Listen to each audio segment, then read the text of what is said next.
The Mannequin's Boys 2. Detective Jan's car came to a stop in front of Small Joe's. Without her having to say anything, Small Joe filled a box with 15 donuts and took it over to Detective Jan. "How's it going, Joe?" Detective Jan asked. Pretty good, Mom. Those pesky things don't bother us anymore since you sent your men over. Thanks. Small Joe said. "No, thank you. What would I do without your donuts?" Detective Jan said as she took in the different flavors of joy in the box. After paying Small Joe, Detective Jan headed over to the smoothie place she liked. With a taste of raspberry and banana at the tip of her tongue, she pulled into the parking lot. As she pulled her key out of ignition, her phone rang. It was Ari.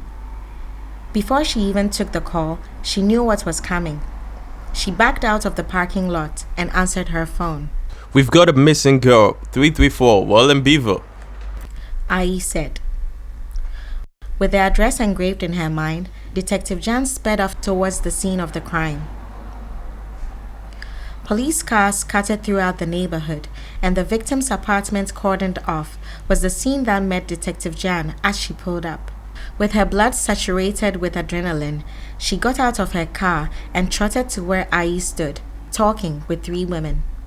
He saw her approaching and said, "This is my partner, Detective Jan. When we arrive at the station, both of us will speak to you. I hope you know you are not under any form of arrest. Being that you reported her missing only means that we value the information you have, okay?" The women nodded. 2 of them were crying hysterically, while the other stared off into the distance, obviously in shock. The ladies were driven to the HIPD, where they waited to be questioned by Detectives Jan and Ari, while the detectives took a look inside the apartment.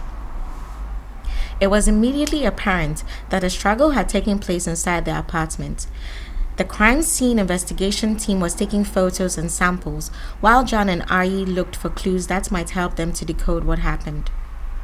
The drawers of the dresser in her room were hanging open, the contents strewn about. Aside the mess, the detectives did not find much of interest in the bedroom. Just as they wrapped up on the bedroom, the detectives were called over to a space in between the living area and the kitchen. On the floor and on one of the dining table's chairs was a splatter of blood. The pattern was of concern to Detectives Jan and Ai because it was similar to what a stabbing would produce. Crime scene technicians took a sample of the blood for testing with the hope the perpetrator's blood would be found. Pictures were also taken to be sent to a blood splatter analyst. It was evident to them that the struggle came to an end where they stood because everything that lay beyond that point was spotless. A few feet away was a pretty gross stain left from what appeared to be throw up. "I hate this part of an investigation," Detective Ai said. "Absolutely. It's like having all the right puzzle pieces that are supposed to form a picture. Only problem is you don't know the right pattern and you don't even know what the finished picture is supposed to look like. I mean, what does this nasty stain mean? What happened?" Detective Jan said. "The blood evidence is the best thing we have right now. I hope after we speak with her neighbors and her workmates, we have a clear path. I hate having to notify families about deaths and tragedies like this, but I gather the girl's mom already knows about this," Detective Ai said. "We need to speak with her and find out what clues she may unintentionally be hoarding. I'll also call Edith to see if she's received a sample. We need to move fast if we can help that poor girl," Detective Jan said. Back at the station, the detectives were able to gather from the women, who were the missing girl's boss and co-workers, that Darlene McYale, the missing person, was supposed to have returned to work 2 days before. Darlene's boss had given her a few days off after the stress of a breakup caused her performance at work to deteriorate. No one bothered to call her during that time, and it was not until after her return date passed that anyone thought something might be wrong. When Darlene could not be reached via her phone for a full day, they decided to check on her at home and found her apartment torn apart. The woman panicked, ran outside, and called police. When asked whether they knew anyone who would want to harm Darlene, her co-workers said although they did not know much about Darlene's relationship, detectives should probably talk to her ex-boyfriend Philip. Even before the end of the interviews, detectives John and Ari knew the co-workers were completely innocent. They also had to find and talk to Philip, who they learned was a customer service rep at one of the biggest computer stores in Highgiven Island. It was very easy to find the young man that afternoon, yet detectives had to wait till Philip got off work to talk to him. As the young man approached his car, the detectives walked up to him. Taken aback to see them, Philip dropped his wallet and the bag of groceries he carried to put his hands up. Detective Jan bent over, picked the items off the floor, and handed them back to the panicking young man. "Calm down, Philip. You're good," Detective Jan said. "All we want to do is talk. Got some time to come down with us to the station?" The still terrified man nodded and followed the detectives to their car. In a short time, Philip was sitting across from two intimidating police officers. Detective Jan took lead. "Before we begin, I need to let you know this is being recorded. Also, you are not under arrest and you can walk out of here whenever you feel the need to. Philip, do you have any idea why you are here today?" Detective Jan asked. "No, Mom, but if I had to guess, I would say it's because that pussy Earl called you on me." Philip answered. The detectives exchanged looks. Language. "And why would Earl do that?" Detective Jan said. "Because I busted his lips in. That dude has such a fresh mouth, but he doesn't know when to shut up. He's supposed to be my friend." Philip said. "Can you tell me what led up to that incident?" Detective Jan asked. I think about 5 of us boys were hanging out by the soccer field late afternoon on Saturday when the conversation turned to Darlene. Earl started to taunt me. He laughed at my pain. And the thing that really ticked me off was him saying he might start to date Darlene. I lost it. I punched him 3 times. Twice in the face and once in the gut. Our friends broke us up before it got worse. And I know he called you on me because he got a shorter end of the stick." Both detectives knew that Philip was either completely clueless indeed or a very good actor. "Philip, why did you and Darlene break up?" Detective Jan asked. The anger disappeared from the young man's eyes and his shoulders dropped. His head hung low and he started to sob and sniffle. "I hurt her. I was a jerk to her and she had enough. She wanted to move in together, but I was not ready to settle down. That led her to start questioning my every move. You know, everything I did was a sign to her of my infidelity. I was so persistent I got sick of it. The trust faded, and before we knew it, we could not be in the same space without arguing.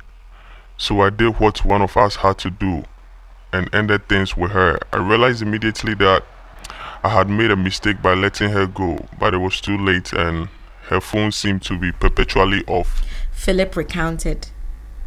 "You say perpetually. When was the last time you saw Darlene?" Detective Jan asked. "I saw her the night before we broke up at a park, Mannequin Park.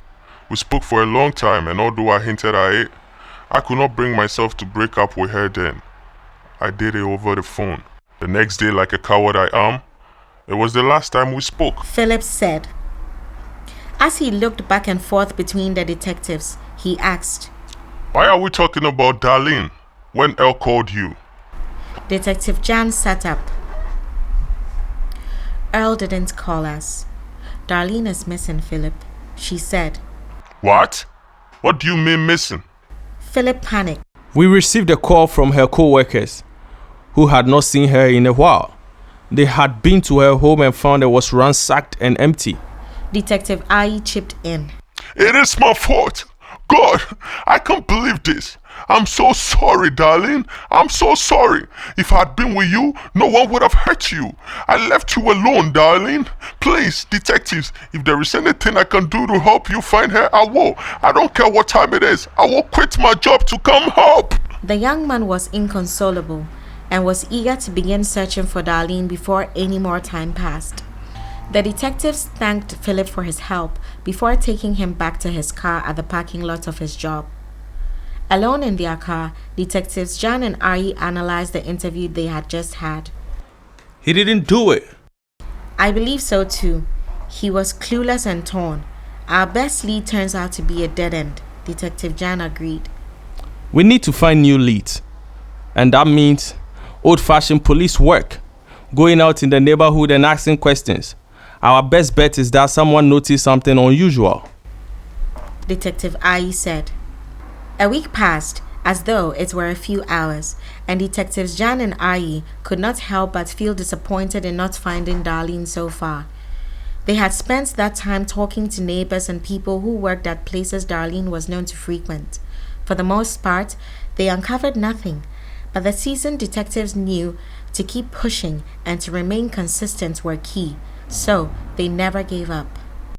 After downing a box of Small Joe's donuts one afternoon, Detectives John and Ai headed back out in search of information.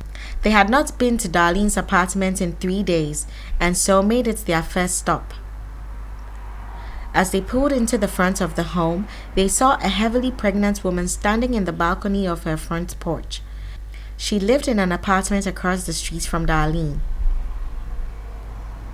She piqued the detectives' interest because of her apparent interest in them and because she was pregnant. As the detectives walked up to her, she met them halfway. Hello, Mom. We are detectives with HIPD. I trust you have either a question or some answers for us. Detective Ai said, flashing her his badge. Probably the latter. I heard Darlene's been missing.